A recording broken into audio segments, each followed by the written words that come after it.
Now, kila siku ninaenda shule. What is the error in that sentence? The moment you bring in another baby from another family, you will never call those children, all of them, yours. Right now, we are talking about children under Mazoea family. But we had the other first four. Li, me, na, ta. Now, the moment you speak Mazoea and you hear that one of these is coming inside, you are not on the Mazoea tense. So when he says kila siku, ina, already that's na of another tense. So we must remain on who. Kila siku, who. Mazoea.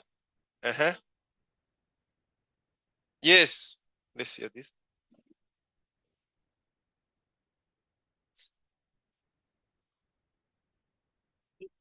Kila siku. So, mimi hula. We say, mimi hula sahani tano kila siku. Zinaenda wapi? Yes, Zaina. Come again.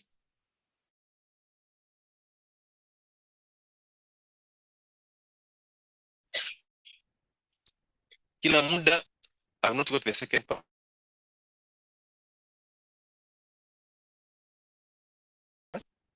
Kila. Now, you want to correct it? Yes. No. Yes, Mama. You want to correct it? It's more of the same. You have not changed it. Yes.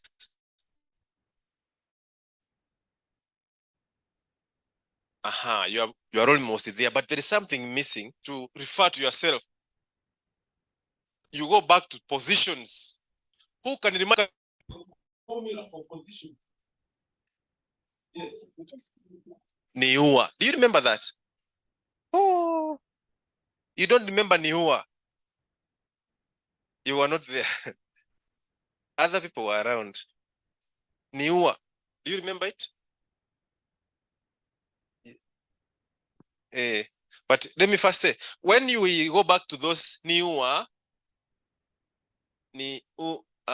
this is ni, which is I, u, which is you, a, which is he or she. They have their parts of the pronouns. Ni is mimi. U is wewe. A is yeye. Now, when we are handling wakati wa mazoea, we use these first ones. What Zaina is missing is the I, which is mimi. Okay? So I don't know that Zaina, you are able to correct your sentence when you use the word mimi. Do you still remember your sentence? Yes. Can you add in the word mimi and see if it gets bones? As we hear from Pauline. Yes.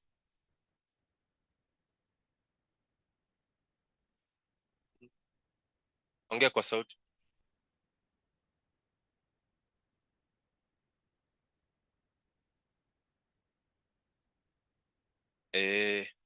Kaka anaoa nani kwa sababu anakula sahani tatu. First of all, it is not under mazoea. That's one. Then two, what I think you want to bring out is future. Huyu kaka ataoa nani wakati anapokula sahani tatu za chakula.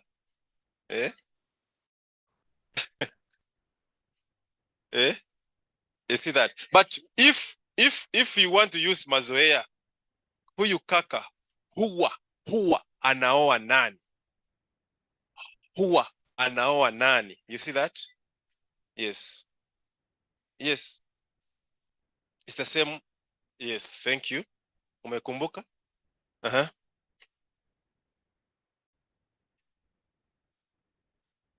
Kila muda mimi hupika chakula. You getting that?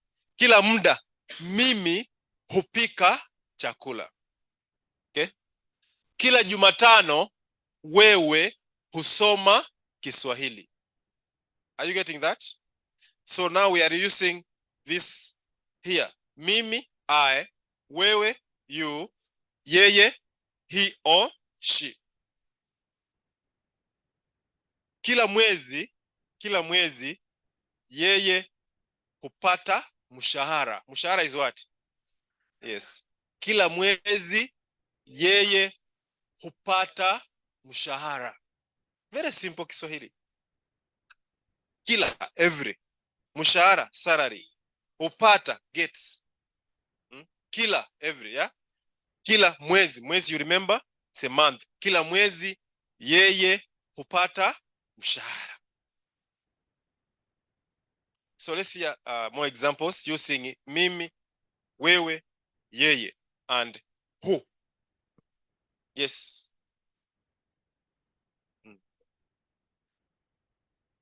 Wa mwezi.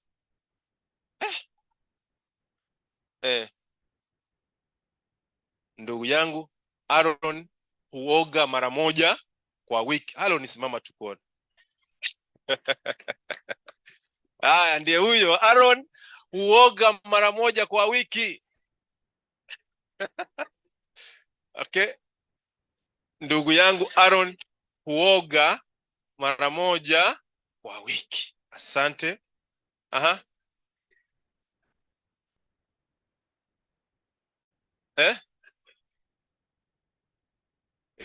Anaambia rafiki yake, wewe unawa uso kila mchana.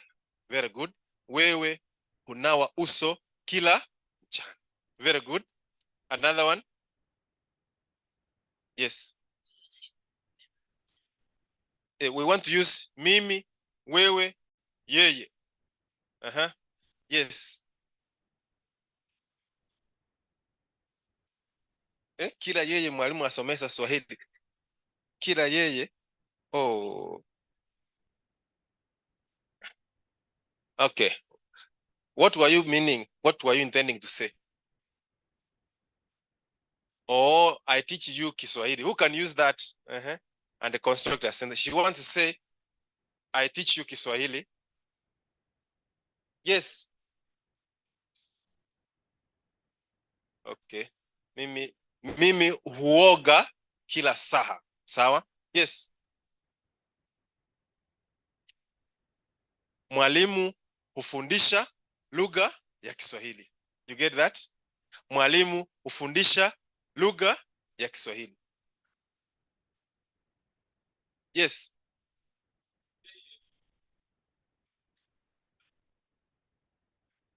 Yeye hutengeneza kiti kila Jumamosi. Are you getting this? Yes, very nice. Yeye can you put in plural? Yeye changes to wao. Yeye changes to wao. Who can put in plural? All of us. Wao hutengeneza viti kila. What's the plural form of Jumamosi? Majumamosi. Jumamosi remains Jumamosi. Yeye hutengeneza kiti kila Jumamosi. Wao hutengeneza viti kila Jumamosi. Yes.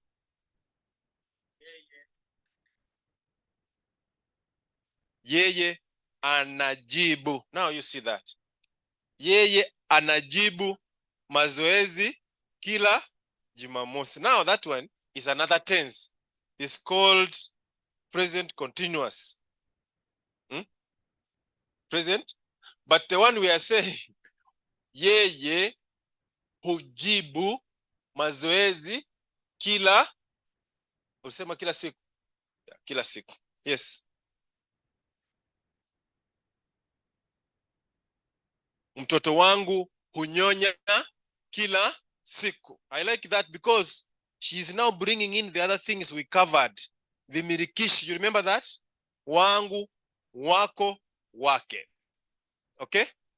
You can even bring in things huyu, huyo, yule. You can say yule husoma sana Kiswahili. Huyo huandika sana Kiingereza. You see that? Now there you are making use of whatever we have covered in the past. If you come to my house the first day, I will show you everything. You will say, may I go to, nowadays they don't use those old words. They say, may I go to your washrooms? Even at home, even when you don't have a washroom, you said, hey, kirira wali kumuyembe, chame wait. Okay, that's the first day. You have shown the guest where the washroom is. Then you will also ask, please, may I have water for drinking? Yeah, do you have mineral water? You go to your chungu pot and so you bring it, very cold one. The guest takes. But as you are doing this, the visitor is seeing where you have picked the water from, where the washroom is. Then time for meals. May you come please and join us for a meal. The dining is here. That's on day one. Now, do you expect to do the same instructions the following day? It's already used. You would assume that when the guest feels like visiting the other part, he will just go without telling you. If he feels like drinking water, he will just visit there and pick. When it's time for meals, just move there. Now, like me, I tried to force some people we no longer welcome members. That members, it's now time for meals. We ensure that time for meals, if it's lunchtime and we are at home, 12:30 p.m., meals are there. We know where they put them. So you will see people coming, they eat, and at exactly 2, those people concerned, they have removed. Same applies to supper, right? It starts at 7, by 9, you see that? We assume that you know now what to do. So when we have taught you limenata, we have taught you vimirikishi, possessives, we have taught you directives, we have taught you demonstratives, we have taught you nouns, verbs, adjectives. We want you to keep bringing them whenever we are covering a certain topic. That's the best way to learn. Now, if we are covering this, we are saying mimi, wewe, yeye. We want you to move with these tenses. We want you to move with these positions. We want you to move with possessives. We want you to move with nouns. Ngeli, mtoto, watoto. Kiti, viti. So we expect you to say, mtoto husoma kila asubuhi. You see? You can even say, mwanafunzi husoma kitabu chake kila jioni. You see that? You are now using chake, which we covered. You are using kitabu, which is a noun. You are using kila, which is every. You are using ngeli ya wakati wa mazoea, which is this who tense of Kiswahili. Are we following? Yes. Now, who can give us any example of sentence? I want around 5, and then I tell you what is next under this, because I want to close this. Yes. Yeye huomba kila Ijumaa. You see that? He has now used days of the week. Are you seeing that? Another one? Yes. Yeye huja hapa kila Jumatano. Yeye huja hapa kila Jumatano. It's correct, but I want someone else. Like, if now this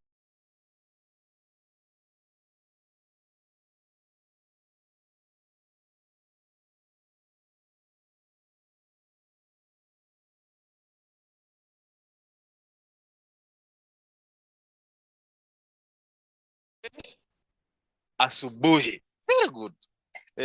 Let's first hear this. Yes.